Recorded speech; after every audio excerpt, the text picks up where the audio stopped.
दोस्तों एएमयू में ताजा हमला हुआ था। उस हमले के बाद रिएक्शन क्या हुआ और मैनेजमेंट ने क्या किया।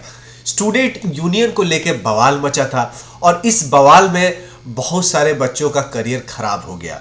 तो दोस्तों बच्चे ये बवाल करते हैं, इसका नतीजा क्या निकलता है और किसको फायदा होता है, किसको नुकसान होता है। तो बच्चे, आप लोग एडमिशन लेना चाहते हैं एएमयू में, जामिया में, दिल्ली यूनिवर्सिटी में, जेएनयू में, इलाहाबाद यूनिवर्सिटी में, बीएचयू में, लेकिन कुछ चीजें बहुत ध्यान रखनी होती है जो सबको ध्यान रखनी होती है। आप इस फुटेज पिक्चर्स में देख रहे हैं कि बच्चे इकट्ठा हुए हैं। बच्चे इतना मेहनत करके एडमिशन लेते हैं और एडमिशन लेने के बाद अगर उनको रेस्ट्रिकेट किया जाता है, निकाल दिया जाता है और कुछ साल के लिए बैन किया जाता है, तो उनके करियर पे क्या फर्क पड़ता है, उनके गार्जियन के मन में क्या उठता है। तो दोस्तों अभी तक क्या मामला हुआ है और इस मामला पे एक्शन कितने बच्चों के अगेंस्ट में हुआ, इसके बारे में जानकारी मिलेगी। तो दोस्तों देखिए, अभी education.com पे लिखा है कि FIR against 9 current and farmer AMU students after protest for restoration of union election. यानी FIR 9 बच्चों के अगेंस्ट में हुआ है, जिसमें से कुछ बच्चे पहले के पास आउट्स थे। तो दोस्तों कौन कौन है वो बच्चे, उनका नाम बताऊंगा। इसको प्रेस ट्रस्ट ऑफ इंडिया ने भी इसको छापा है, PTI ने, आप देख सकते हैं। FIR against 9 current and farmer AMU student after protest for restoration of union election. High court ने क्या कहा है और DU स्टूडेंट यूनियन का कल इलेक्शन का रिजल्ट आ गया है। तो कौन जीता है, यहाँ national student union of India जो कि कांग्रेस के विंग है, प्रेसिडेंट का पोस्ट बहुत सालों के बाद DU में एनसुई जीता है, यानी कांग्रेस का स्टूडेंट विंग ने जीता है प्रेसिडेंट पोस्ट। और कितने कांग्रेस ने जीता है, कितने बीजेपी ने जीता है दिल्ली स्टूडेंट यूनियन में, उसके बारे में भी आगे चर्चा करेंगे। सबसे पहले अलीगढ़ के बारे में जान लेते हैं, किसको किसको क्या क्या एक्शन हुआ है। तो उत्तर प्रदेश पुलिस है booked 9 current and farmer Aligarh Muslim university student for writing करने के लिए wrongful restaurant and other charges over एलिज्ड indiscipline and misconduct during demonstration for the restoration of the student union poll. They said the university has also initiated disciplinary action against these students for the protest that saw scenes at vice chancellor resident and office. तो vice chancellor के car पे हमला हुआ था। नईमा खातून जी है, उनके car पे हमला हुआ था। अब किसने हमला कराया था, कौन किया था, वो आगे आप देखेंगे।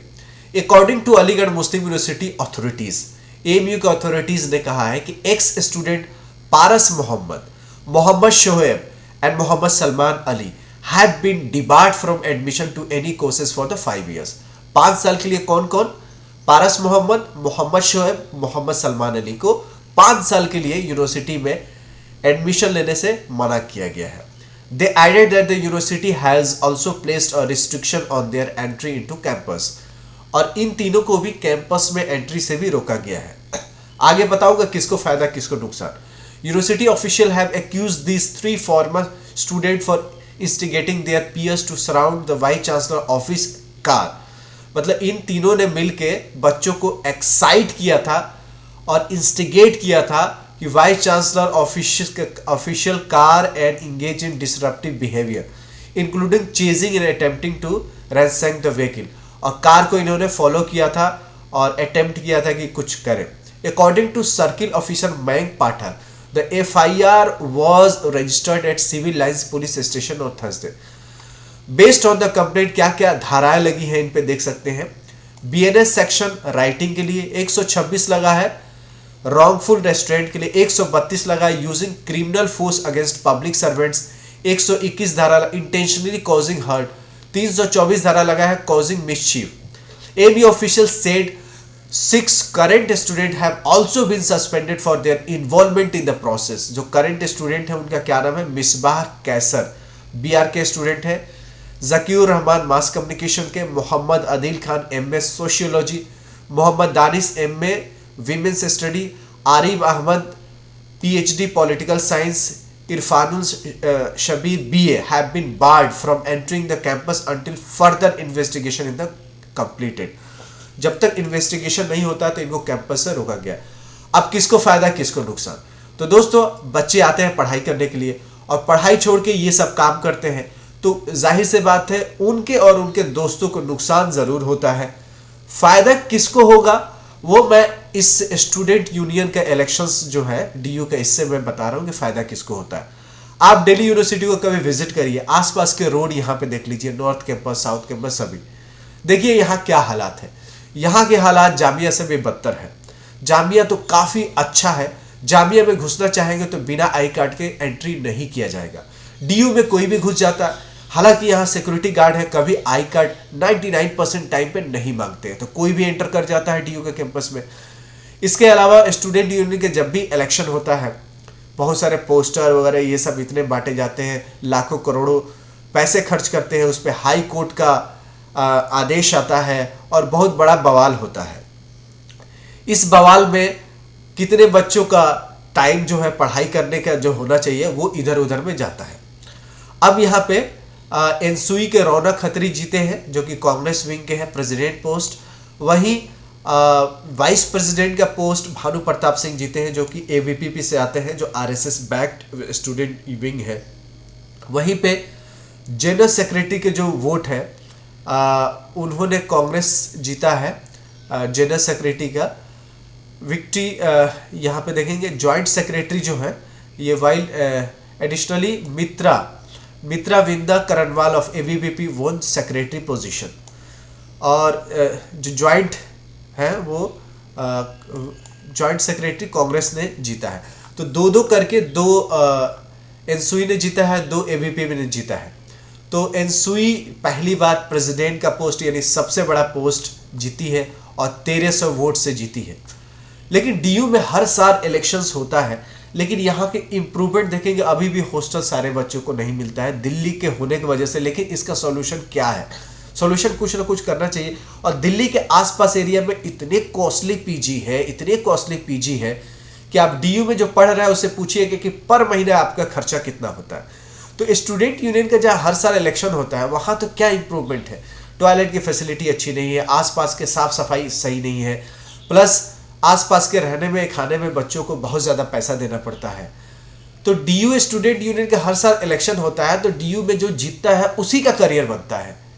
नूपुर शर्मा जी देख लीजिए, और उसके बाद जेएनयू के जो प्रेसिडेंट रहे हैं कन्हैया कुमार जी के देख लीजिए, इनका करियर तो बना, लेकिन जो स्टूडेंट फॉलो करते हैं उनका करियर का क्या हुआ?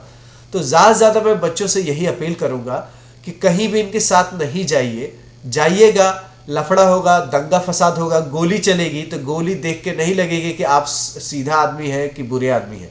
गोली किसी को लग जाती है, और लग जाती है तो आदमी मर जाता है, और जब मर जाता है ना तो फिर वापस दुनिया की कोई ताकत, कोई पैसा उसको वापस नहीं करती है। तो कभी भी जाते हैं, प्रोटेस्ट होता है, हल्ला गुल्ली होता है, आप हर जगह प्रोटेस्ट देखिएगा, कहीं मस्जिद को लेके, कहीं सीए के लेके, हर जगह आदमी मरे हैं कि नहीं मरे हैं ना, फिर वापस आए हैं, कोई दुनिया की ताकत वापस कर सकती नहीं कर सकती। तो स्टूडेंट जब पढ़ाई करने आते हैं तो उनको इस प्रोटेस्ट में शामिल नहीं होने का मैं सलाह देता हूँ, क्योंकि आप पढ़ाई पे फोकस कीजिए, क्योंकि ये जो स्टूडेंट यूनियन जीत जाएंगे ना, आप ही के नहीं सुनेंगे। आपके एरिया में एमपी एमएलए बनते हैं, जीत जाते हैं, क्या होता है? जीतने के बाद कोई भी पीछे मुड़ के आपको नहीं देखता है, बस जीतने तक आपका दोस्ती यारी रहती है। और एक बार जीता एमएलए, एमपी, आपका मुखिया, प्रधान, एक बार जीता, उसके बाद आपको पीछे मुड़ के कभी भी नहीं देखता। 99%, 1% अच्छे हो सकते हैं, 99% केसेस में कोई भी जीत जाएगा आपके वोट से, लेकिन आपका उद्धार कोई नहीं करेगा। तो मैं आप सभी से हाथ जोड़ के रिक्वेस्ट करता हूँ कि इन सारे यूनिवर्सिटी के प्रोटेस्ट में मत डिस्टर्ब कीजिए। जामिया में स्टूडेंट यूनियन का इलेक्शन नहीं हो रहा है, जामिया का कैंपस जाके देख लीजिए और डीयू का कैंपस जाके देख लीजिए। मैं आपसे रिक्वेस्ट करूंगा डीयू के नॉर्थ कैंपस आइए और जामिया के कोई भी कैंपस जाके देख लीजिए, साफ सफाई देख लीजिए, टॉयलेट की फैसिलिटी देख लीजिए, कैसे क्लासेस होती है, कितनी क्लासेस होती है, प्रैक्टिकल्स कितने होते हैं, आगे कब एग्जाम होगा कितने दिन पहले पता चलता है। आप जामिया में अगर 10 दिन पहले पता चलता है तो या 3 दिन डीयू में पता चलता है। तो जो भी चीज़ें स्टूडेंट के हित में होना चाहिए, जहाँ डीयू स्टूडेंट यूनियन वहाँ अहित हो रहा है, और जहाँ स्टूडेंट यूनियन का इलेक्शन नहीं होता वहाँ स्टूडेंट के लिए अच्छा काम हो रहा है, प्लेसमेंट अच्छा हो रहा है, रैंकिंग अच्छा हो रहा है, बच्चे पढ़ के करियर उनका अच्छा बन रहा है। तो स्टूडेंट यूनियन में रह के और ऐसे प्रोटेस्ट करके लेडीज़ वाइस चांसलर के ऑफिस में घुस जाके वहाँ हल्ला करना, बवाल करना, आग लगाना और घेर लेना, हमला कर देना, ऐसा माहौल कर देना कि जैसे कि दंगा फसाद हो रहा होगा। तो दोस्तों, अब मेरा अपना जेन्युइन राय था, हर का राय अलग अलग हो सकता है, लेकिन मुझे नहीं लगता है स्टूडेंट यूनियन आपको कुछ भला कर रही है। भला कर रही है तो आप डीयू कैंपस देख लीजिए, हर साल यहाँ पे जीतते हैं वो लोग, कांग्रेस के बीजेपी के स्पोक पर्सन बन जाते हैं, लेकिन स्टूडेंट का क्या हालत होती है, क्या उनके फीस में रियायत मिलती है, क्या उनको हॉस्टल ईजिली मिल जाती है, क्या उनके प्लेसमेंट में इजाफा होता है, क्या यहाँ पे आपको उनको रहने खाने में पैसे कम लगते हैं, क्या उनकी स्किल्स जो बढ़ती है या एजुकेशन में इम्प्रूवमेंट होती है, क्या होता है डीयू में। आप आके मुझे ज़रूर कमेंट बॉक्स में, जो डीयू में पढ़ रहा होगा या पढ़ रही होगी, बताएं जामिया में डीयू में जो भी पढ़े होंगे उनको कंपेयर करके बताएं। एक जगह इलेक्शन होता है, एक जगह इलेक्शन नहीं होता है, लेकिन जहाँ नहीं होता वो बेहतर कैंपस है, वहाँ एकदम बिल्कुल आई कार्ड से ही एंट्री होती है, और यहाँ पे कोई भी घुस जाता है, कोई भी एंट्री कर जाता है, कोई कुछ आके कर जाता है। तो डीयू में और जामिया में दोनों एग्जाम्पल है, डीयू स्टूडेंट यूनियन और जामिया के स्टूडेंट यूनियन ना होने का, दोनों में मैंने अंतर बता दें। बाकी आपका डिसीजन खुद का लेना, आप लोग होशियार हैं, लेकिन इस टाइप के चीज़ें करना बिल्कुल अगेंस्ट द लॉ है। That's why 9 student divide from the AMU campus.